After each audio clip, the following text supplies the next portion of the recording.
जय श्री राधे कृष्ण। आप सभी का आपके अपने YouTube चैनल पे बहुत बहुत स्वागत है। आइए आज आप सब सुनेंगे अधिक मास पुरुषोत्तम मास महात्म्य कथा में 10वें अध्याय की कथा। अब तक आपने पिछले अध्याय कथा को नहीं सुना हो तो हमारे चैनल पे वीडियो अपलोड है, आप वहां से जा करके पिछले अध्याय कथा को श्रवण कर सकते हैं। हिंदू धर्म में अधिक मास का बड़ा ही विशेष महत्व माना गया है।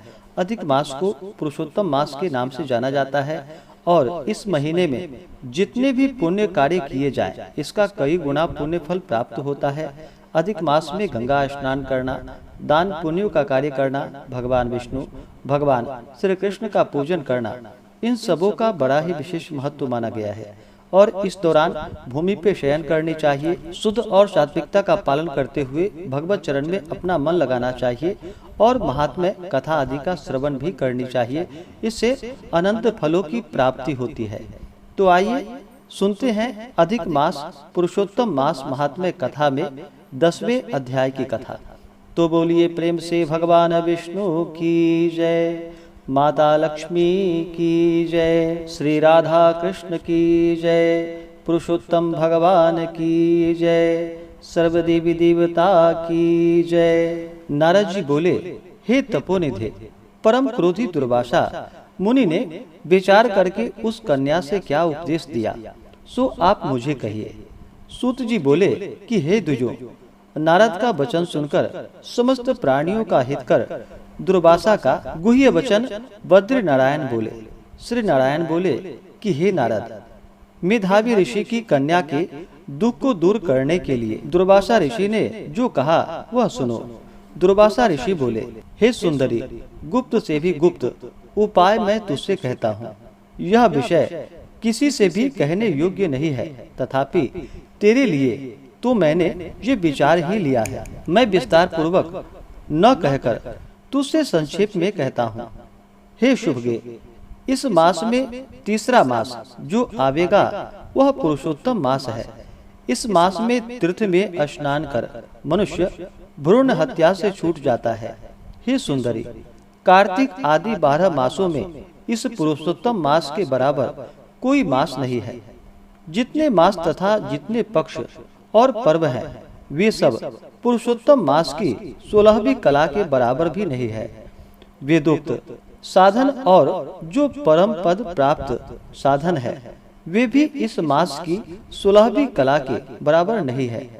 12,000 वर्ष गंगा स्नान करने से जो फल मिलता है और सिंहस्थ गुरु में गोदावरी पर एक बार स्नान करने से जो फल मिलता है, हे सुंदरी, वही फल पुरुषोत्तम मास में किसी भी तीर्थ पर एक बार स्नान करने के मात्र से मिल जाता है। यह मास श्री कृष्ण का अत्यंत प्यारा है और नाम से ही यह भगवान का स्मारक है। इस मास में पुरुषोत्तम भगवान की सेवा पूजा करने से समस्त कामनाएं सिद्ध होती है। अतः इस पुरुषोत्तम मास का तू शीघ्र व्रत करो। पुरुषोत्तम भगवान की तरह प्रसन्नता पूर्वक मैंने भी इस मास की सेवा की है।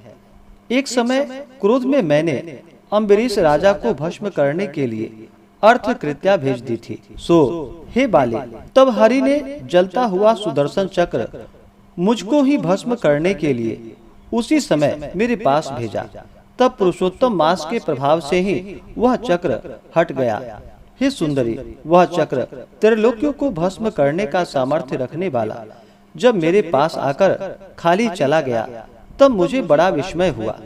इसलिए हे शुभगे, तू पुरुषोत्तम मास का व्रत कर। इस प्रकार मुनि की कन्या को कह करके दुर्वासा ऋषि ने विराम लिया।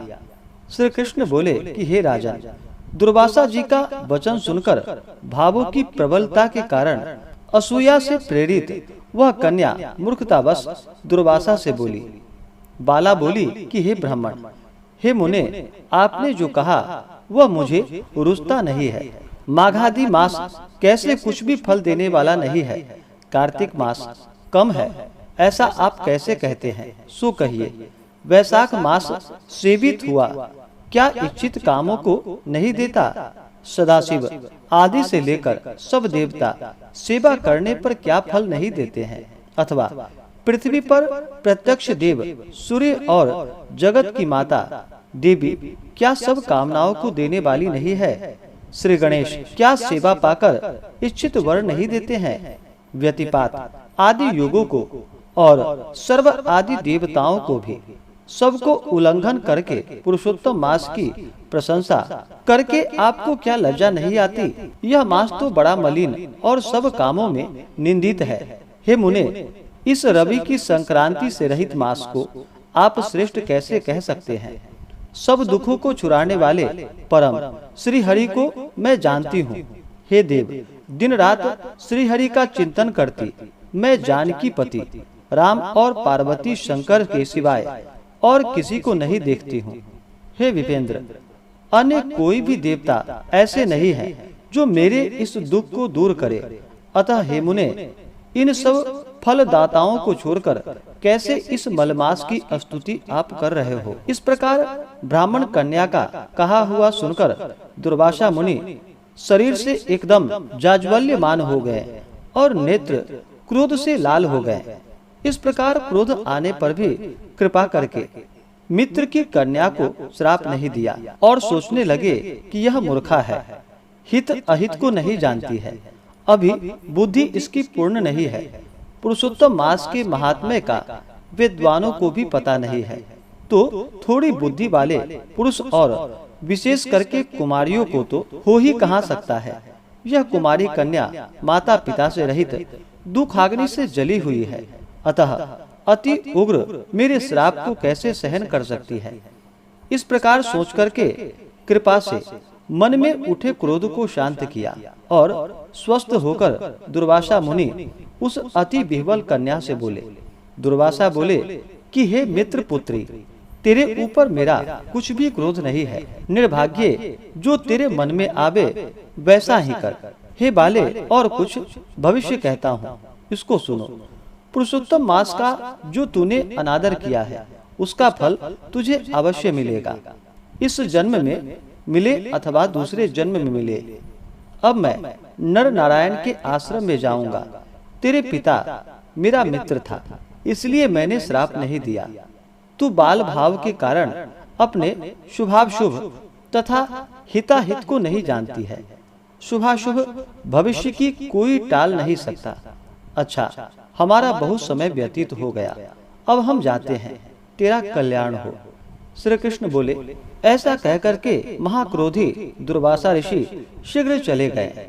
दुर्वासा ऋषि के जाते ही पुरुषोत्तम की उपेक्षा करने के कारण कन्या निष्प्रभा हो गई। तदंतर बहुत देर तक कन्या ने सोच विचार कर यह निश्चय किया कि देवताओं के भी देवता तत्काल फल देने वाले पार्वती पति शिव की तप द्वारा आराधना करूंगी। हे नृप, मेधावी ऋषि की कन्या ने मन में इस प्रकार निश्चय करके अपने आश्रम में ही रहकर भगवान शंकर के कठिन तप करने को तत्पर हो गई। सूत जी बोले, बहुत फलों के दाता लक्ष्मीपति को और वैसे ही सावित्री पति ब्रह्म को छोड़कर एवं दुर्वासा के प्रबल वचनों की निंदा कर वह ऋषि कन्या अपने आश्रम में ही अंधक को मारने वाले शंकर की सेवा के लिए तत्पर हो गई। इस प्रकार से श्री बृहन्नारदीय पुरुषोत्तम मास महात्म्य कथा में 10वें अध्याय की कथा पूर्ण हुई। तो बोलिए प्रेम से भगवान विष्णु की जय, माता लक्ष्मी की जय, भगवान श्री कृष्ण की जय, पुरुषोत्तम भगवान की जय, सर्वदेवी देवता की जय। इसके आगे की कथा जो कि आप आगे के अध्याय में सुनेंगे। इसी प्रकार से अगर आप सब कथा को श्रवण करना चाहते हो, हमारे चैनल पे अगर आप नए हैं तो चैनल को लाल बटन दबा करके सब्सक्राइब करें, साथ में बेल आइकन घंटी को दबाएं ताकि मेरे वीडियो का नोटिफिकेशन आपको समय से मिलता रहे। वीडियो को लाइक करें, शेयर करें। सुखी रहें और स्वस्थ रहें। जय श्री राधे कृष्ण। धन्यवाद।